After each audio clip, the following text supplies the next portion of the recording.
Ebi kok tinggi banget? Kamu suka basket? Gak suka. Nah, Ibrahim misalnya diambil dari tanah pasir yang warnanya putih. Makanya Ibrahim putih banget. Ngatain kamu biar kamu marah. Terus orangnya kaku. Yang kamu lakukan ngata-ngatain balik orangnya dulu, ngejar orangnya dulu, atau kamu tenangin hati kamu dulu. Ngata-ngata baliknya gitu. Nah, itu kan. Assalamualaikum warahmatullahi wabarakatuh. Ketemu lagi di Habib for Kids.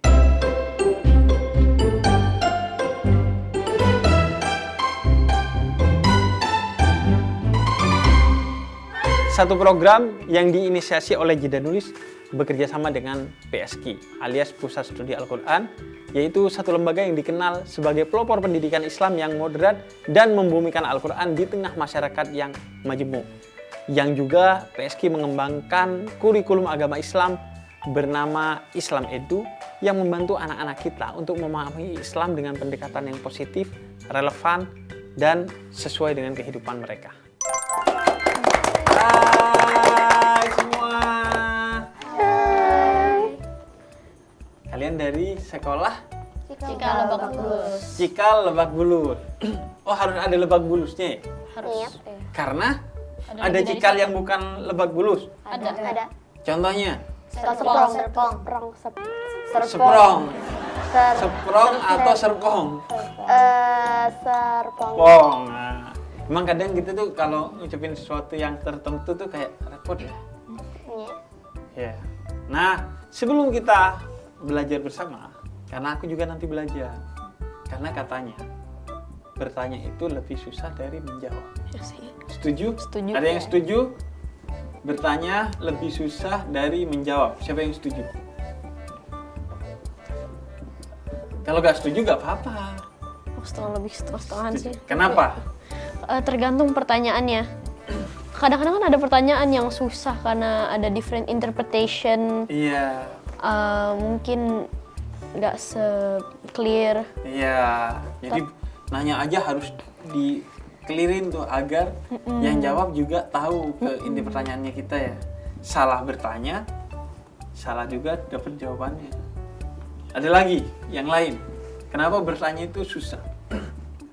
Karena kalau ngejawab kan kayak nimpalin aja ya. Kalau kita punya ilmunya. Kalau bertanya kadang kita punya ilmuannya aja belum tentu bisa meramu pertanyaannya. Ada lagi. Karena kalau ngejawab kita jadi kelihatan keren. Tapi kalau bertanya kita jadi kelihatan tidak keren. Tidak tahu. Jadi akhirnya banyak orang yang, aku gak mau nanya, ntar kelihatan nggak tahu. Padahal bertanya itu bagus kan. Kelihatan nggak tahu paling saat nanya doang. Berapa menit? Mungkin 2 menit ya. Tapi setelah itu seumur hidup jadi tahu. Jadi mending kalaupun bertanya itu dianggap malu, mending malu 2 menit. Tapi tahu seumur hidup. Daripada nggak mau malu 2 menit tapi seumur hidup jadi nggak tahu. Oke, aku mau kenalan dulu.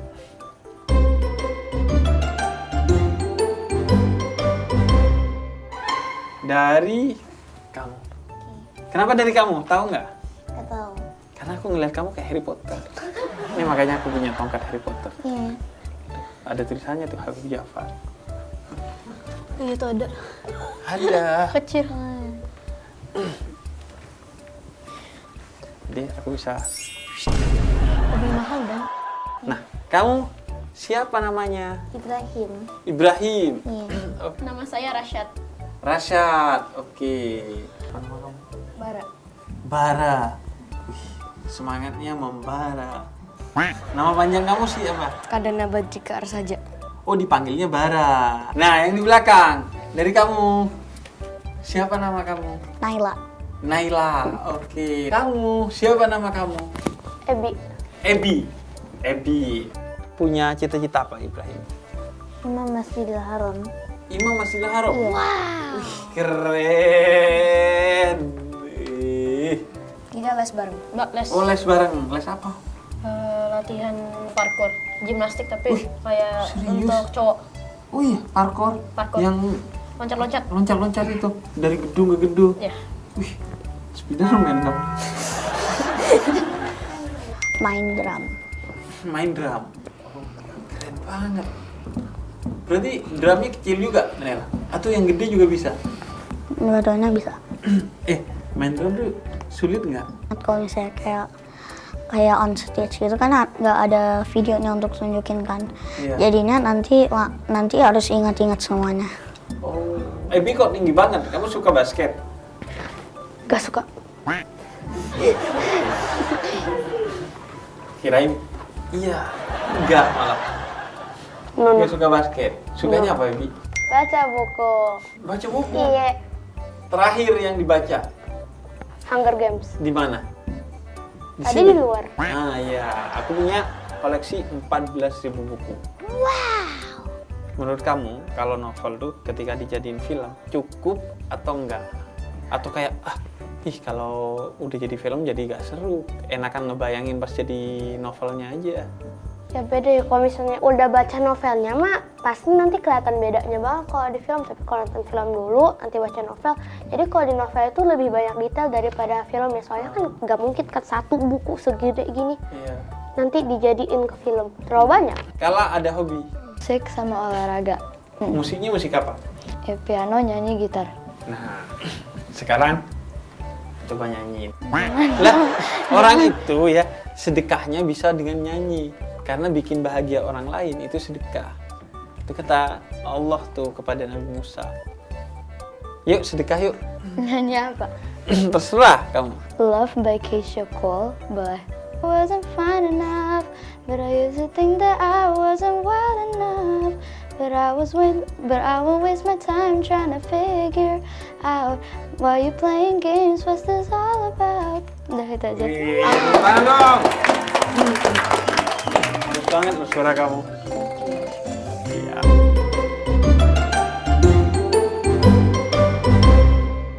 Nah, karena kita udah saling mengenal, sekarang saatnya kita ke nih. Ini box isinya nama-nama kalian.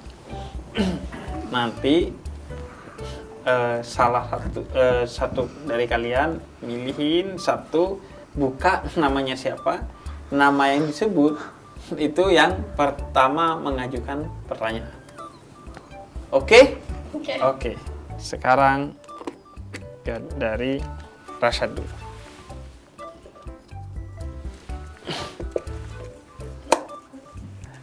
Oh, Ibrahim. Ibrahim. Kenapa sulit banget kalau orang-orang mau berdoa tepat waktu? Kenapa sulit banget ya? Iya, Oke. rasa sulit. Iya. Kenapa kita itu kalau mau berdoa, kalau mau sholat, kalau mau belajar, kalau mau berangkat ke satu tempat, kalau mau melakukan apapun, kita itu sulit banget tepat waktu. Karena memang disiplin waktu itu adalah salah satu hal yang paling sulit di dunia ini. Makanya di Islam semua ajarannya itu pasti ngajarin juga agar kita tepat waktu. Contohnya, sholat ada waktunya nggak? Ada. Iya kan? Sholat subuh, waktu Zuhur, subuh, zuhur, asar, asar, maghrib, isya, isya, semua ada waktunya. juga bisa duha juga. Bisa duha juga, atau bisa apa lagi? Kalau tengah malam, tahajud. Jadi semua sholat tuh ada waktunya. Malah sholat yang paling bagus, sholat yang dikerjakan di awal waktu. Begitu azan, kalau kita senggang, kita langsung sholat. Puasa, ada waktunya nggak? Ada kan? Puasa yang wajib apa? Pas Ramadan. Ramadan. Yang sunnah? Senin, Kamis. Kamis. Jadi puasa juga ada waktunya. Zakat, ada waktunya nggak? Ada. Kapan waktu zakat? Zakat fitrah kapan? Ramadan. Saat Idul Fitri. Iya. Saat Ramadan juga boleh. Terus haji. Oh, itu ada waktunya. Boleh nggak haji tidak di bulan haji? Tidak boleh. Tidak boleh. Jadi umroh. Iya, jadinya umroh kan kalau di luar bulan haji. Jadi Semua itu Allah ingin ngajarin kita untuk tepat waktu. Karena orang kalau tepat waktu pasti disukai orang lain. Pekerjaannya selalu beres. Nah, karena sulitnya orang untuk tepat waktu, makanya kita diajarkan untuk menjalankan perintah-perintah Allah yang semua ada waktunya agar kita disiplin waktu. Kenapa kita suka tidak tepat waktu? Dua hal. Pertama adalah karena kita lalai. Akhirnya lupa. Wah, ternyata udah jam segini. Lalai. Lupa itu letaknya di pikiran. Makanya Nabi Muhammad turun untuk membenarin pikiran orang. Jahiliyah. Tahu nggak artinya jahiliyah? Tidak. Jahiliyah itu artinya orang yang bodoh pikirannya. Jadi Nabi Muhammad itu datang untuk agar orang pintar pikirannya. Jadi nggak lupa-lupa lagi sama waktu, nggak nyanyain waktu. Nah yang kedua, kenapa orang jadi susah tepat waktu? Karena hatinya malas. Karena malas, jadi mengulur-ulur waktu. Kuncinya agar tepat waktu, salah satunya adalah dengan beribadah yang sudah ada waktunya, plus kita pelajari kenapa kita harus jalan sekarang, biar kita semangat. Aku harus segera ke sini, aku harus segera ke situ, harus tahu tuh apa gunanya biar kita semangat. Karena kalau nggak tahu kita enteng-enteng aja. Misalnya kita barah nanti jam 12 ketemu satu orang di satu tempat, sama barat nanti jam 12 ketemu presiden di istana presiden. Kira-kira kamu lebih cepat, lebih tepat waktu, lebih semangat ketemu presiden yang udah tahu atau ketemu orang yang belum kamu tahu? Presiden.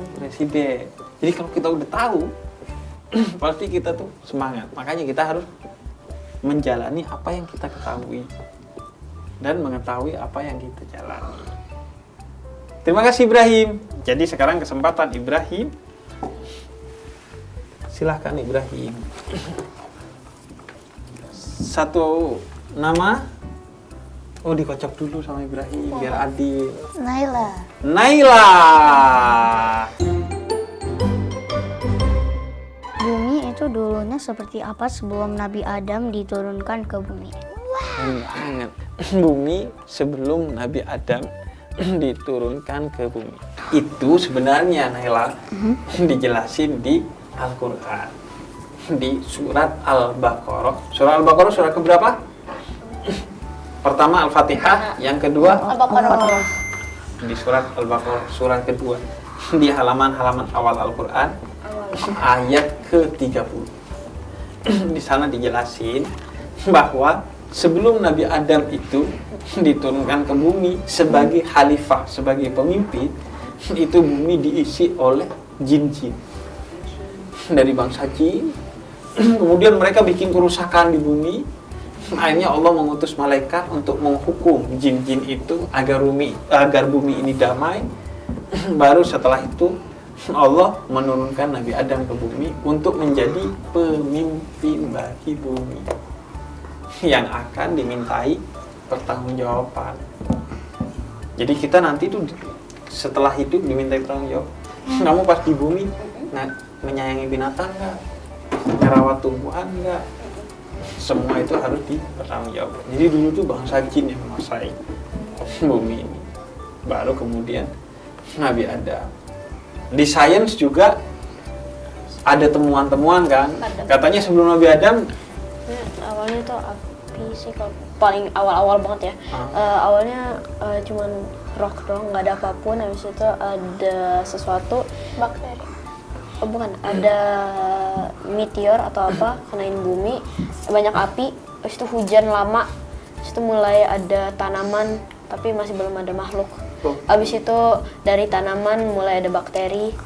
Awalnya bakteri buat jadi ada tanaman. Habis itu baru mulai makhluk-makhluk, binatang. Manusia tapi sedikit lebih telat sih. Jadi awalnya ada sesuatu sebelumnya. itu kalau di sains disebutnya teori Big evolusi. Ada yang bilang Big Bang, dari dentuman jadilah semesta semuanya. ada juga. Nah, ada yang bilang tuh yang di belakang kamu dinosaurus. Yang jelas kalau memang semua temuan-temuan itu bisa dipertanggungjawabkan, ya nggak apa-apa. Kita percaya karena dalam Islam ayat itu bukan hanya yang di Al-Quran, tapi yang di semesta. Oh, kalau saya bilang gini, ya berarti memang begitu. Kalau memang faktanya begitu, karena itu semua ciptaan Allah, sebagaimana Al-Quran juga ciptaan Allah. Kita harus percaya kalau memang ada.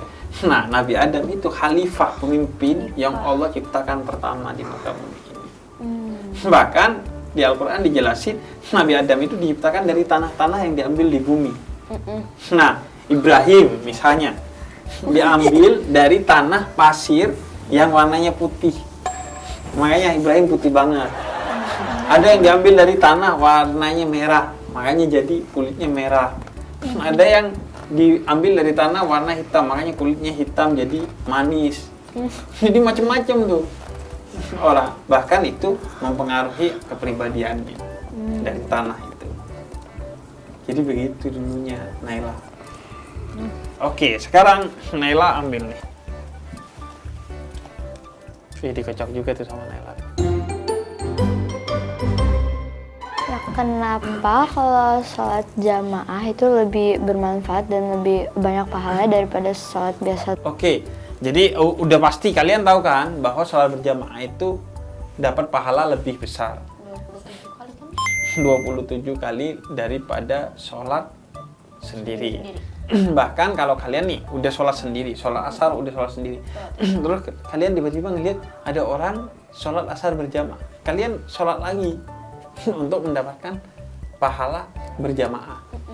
Makanya sebisa mungkin kalau sholat itu berjamaah. Nah, apa reasonnya? Karena Allah ingin kita itu bersatu sebagai sesama umat Islam dalam satu persaudaraan yang disebut sebagai ukhuwah Islamiyah, agar kita solidaritasnya tumbuh. Maka kita diajarkan untuk sholat berjamaah. Dengan sholat berjamaah kita saling kenal satu sama lain. Kita dengan saling kenal itu, kalau ada yang membutuhkan, kita bisa saling bantu. Kalau ada yang bisa dikerjasamakan, kita bisa saling bekerja sama. Dengan pertemuan itu tumbuhlah, sehingga tidak ada fitnah. Misalnya di media sosial ada bilang, oh, Rashid katanya begini dan begitu. Kamu bacanya maghrib. Isa udah ketemu Rashid. Rashid katanya kamu begini dan begitu. Oh enggak, udah selesai masalah. Atau Rashid biasa sholat berjamaah di masjid. Tiba-tiba satu hari Rashid gak kelihatan di masjid. Akhirnya kamu tahu, oh Rashid jangan-jangan sakit. Bisa datang ke rumahnya untuk menjenguk atau membantu. Jadi berjamaah itu untuk menumbuhkan persatuan kita. Di tengah perbedaan suku, di tengah perbedaan sekolah, di tengah perbedaan hobi, perbedaan apapun, disatukan dalam Islam melalui sholat berjamaah. Sehingga kita bisa saling kenal, saling bantu, tidak saling curiga, dan saling bersama di tengah perbedaan. Jadi itulah reasonnya kenapa kita diperintahkan oleh Allah dengan sangat kuat untuk sholat berjamaah, agar kita bisa saling bersama. Karena segala sesuatu itu akan jauh lebih mudah kalau dilakukan bersama. Dan karena nyatanya manusia itu gak bisa hidup sendiri. Contohnya, kalau ada tukang cukur, dia kalau cukur ke siapa? Bar. Kalau tukang cukur, cukurnya ke siapa, Mbak? Dia nyukur sendiri atau pergi ke tukang cukur lain? Ke tukang cukur yang lain. Padahal dia tukang cukur, tapi dia masih butuh tukang cukur lain. Karena manusia gak bisa hidup sendiri. Ibrahim, kalau punggung kamu gatel, bisa nggak kamu semuanya garuk sendiri? Nggak bisa. Ada titik-titik yang kita nggak bisa garuk. Makanya butuh alat atau orang lain untuk ngegarukin tubuh kita. Jadi kita memang pada dasarnya nggak bisa hidup sendiri. Kita harus bersama. Bahkan kita aja lahir dari pasangan ayah dan ibu, nggak bisa sendiri. Bahkan kaki kita aja kanan dan kiri. Kenapa analoginya tentang kaki? Karena kan kaki kanan dan kiri beda banget tuh kan. Tapi saling bersama di tengah perbedaan kanan kiri untuk kita bisa maju. Karena kita sendiri aja nggak bisa hidup sendiri. Tangan kanan aja kalau gatal digaruk sama tangan kiri. Nah, berjamaah itu ngajak kita menjadi satu. Karena kata Nabi, sesama muslim itu seperti satu tubuh. Kalau kakinya sakit, matanya jadi menangis. Jadi harus kita saling membantu. Bahkan kalau dalam Islam bukan hanya sebagai sesama muslim, tapi siapa yang bukan saudaramu dalam agama, dia adalah saudaramu dalam kemanusiaan. Jadi saudara-saudara kita yang non muslim juga kita harus saling membantu, karena sama-sama Bani Adam, sama-sama anak keturunannya Nabi Adam. Ada lagi? Kenapa kalau kita lagi sedih atau marah terus kita berpikir tentang Allah, kita bisa rasa lebih baik? Kalau kita berpikir tentang Allah, kalau kita ngambil wudhu, menyiram air dengan membaca nama Allah sesuai dengan ketentuan dari Allah, itu akan mengurangi. Pertama, karena marah itu sumbernya dari setan. Setan itu terbuat dari api. Kalau dikasih air sambil membaca nama Allah, maka itu akan menghilangkan setan dalam pikiran hati kita. Nah, yang kedua, kenapa kalau kita lagi marah itu kita jadi tenang? Karena kalau kita mengingat Allah, kita jadi tenang. Soalnya Allah itu yang maha kuasa, maha cinta, maha menjaga, dan maha adil. Sehingga Allah pasti cinta banget sama kita. Sehingga nggak akan dibiarkan kita dalam keadaan marah. Pasti ditenangkan. Allah juga menjaga kita. Nggak akan dibiarkan kita terzalimi sehingga kita marah. Kemudian Allah adil. Apa yang mengenai kita, yang bikin kita marah, Allah kasih balasan yang baik. Sehingga dengan mengingat Allah kita kayak jadi tenang deh. Sama kayak kita marah nih. Kamu misalnya diapa-apain sama Rashad. Kemudian kamu lapor ke guru atau lapor ke orang tua kamu. Kamu jadi tenang nggak, Bara? Biasanya iya. Kalau kamu lapor, apalagi kalau orang tua kamu akhirnya datang ke Rashad, negur Rashad, jangan gitu. Kamu jadi merasa terwakili nggak sama orang tua kamu? Apalagi Allah yang lebih dari guru, lebih dari orang tua, lebih dari segala-galanya. Jadi dengan mengingat Allah, kita akan jadi tenang. Nah, sebenarnya pertanyaan kamu itu ayat Al-Quran. Ala bidzikrillah tatmainnal qulub. Sesungguhnya dengan mengingat Allah, hati kita jadi nggak marah. Cuman kadang orang itu salah, karena ketika marah udah nggak ngontrol dirinya, sehingga ketika dia marah dia itu mencurahkan amarahnya, bukan mengendalikan dirinya, sehingga amarahnya itu pertama dosa, dan yang kedua bikin kita makin rugi karena udah ngawur kan. Kalau marah kan nggak punya kontrol diri. Padahal sebenarnya nggak gitu manusia. Contohnya aku kasih contoh. Kalau ada orang ngelempar api ke rumah kamu, Bara. Jadi orang ngelempar bara ke rumah Bara. Ngelempar api nih. Kemudian rumah kamu jadi ada apinya. Jadi mau ngebakar pintu rumah kamu. Terus orangnya lari. Yang kamu lakukan, ngejar orangnya dulu atau matikan apinya dulu biar gak kebakaran rumah kamu? Matikan apinya dulu. Nah, kalau ada orang ngelempar api ke hati kamu, ngata-ngatain kamu biar kamu marah, terus orangnya kabur, yang kamu lakukan ngata-ngatain balik orangnya dulu, ngejar orangnya dulu, atau kamu tenangin hati kamu dulu? Ngata-ngata balikin sih. Nah itu kan, padahal seharusnya kamu padamin dulu kayak di kasus rumahmu, biar gak rugi. Biar ketika ngejar orang itu keluarnya bukan kata-kata yang jelek, tapi nasehatin biar dia gak gitu lagi sama kita. Seperti gitu kira-kira mana. Oke? Oke. Allah itu terbuat dari apaan? Kan segala sesuatu itu ada yang membuat. Ya enggak? Segala sesuatu pasti ada yang membuat. HP-nya Ibrahim ada yang membuat. Baju dan pakaian kalian ada yang membuat. Semua yang dibuat pasti terbuat dari sesuatu.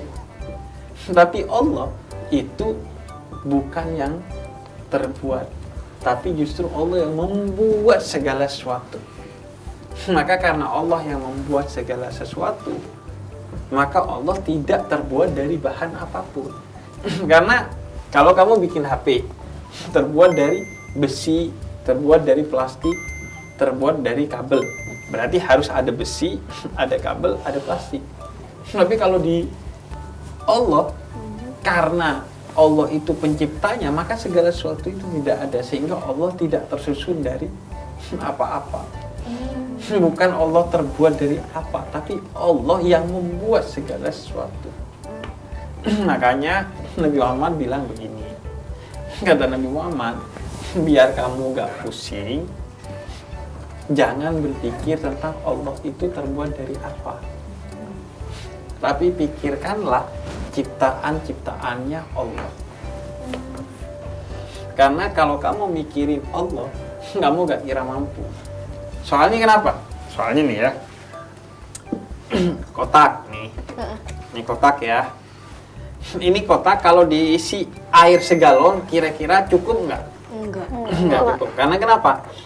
Karena air segalon lebih besar dari Besar daripada ini. dari kotak ini. Oke. Sedangkan otak kita itu kan ada di kepala kita ya.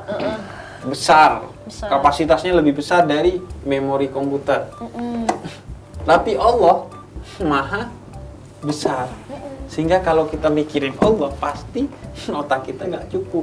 Sama kayak tadi, kalau kotak ini diisi air yang lebih besar, maka nggak cukup. Yang ada tumpah-tumpah, jadi basah, jadi rusak kotak ini. Begitu juga diri kita. Karena Allah maha besar, sebesar apapun otak kita dalam mengetahui, menghafal, mengingat sesuatu, pasti nggak cukup untuk Allah. Makanya Allah jangan dipikirin. Yang dipikirkan adalah semua ciptaan Allah. Karena ketika kita ngelihat lukisan indah, pasti yang kita pengen tahu siapa yang melukis. Begitu juga ketika melihat sesuatu, kita pasti mikir siapa yang membuat. Tapi Naila masih penasaran, Allah tuh terbuat dari apa, gimana? Dikit. Ada caranya, Nay. Kata Nabi Muhammad, orang yang beriman kepada Allah dan menjalankan semua perintahnya serta menjauhi segala larangannya, kelak di akhirat dia akan melihat Allah. Jadi kalau kamu penasaran sama Allah, sholat yang baik, berbagi kepada yang membutuhkan, saat Ramadan kalian puasa, dan kalau punya bisnis yang sukses nanti saat dewasa berangkatlah haji, maka kalian akan melihat Allah di akhirat kelak di surga. Karena kita hanya bisa melihat Allah kelak di surga bagi orang yang beriman. Tapi kalau nggak beriman mah tetap aja nggak bisa melihat Allah. Jadi kalau kamu penasaran, kuncinya adalah menjadi seorang muslim yang baik. Begitu. Terima kasih ya. Terima kasih. Semua ya.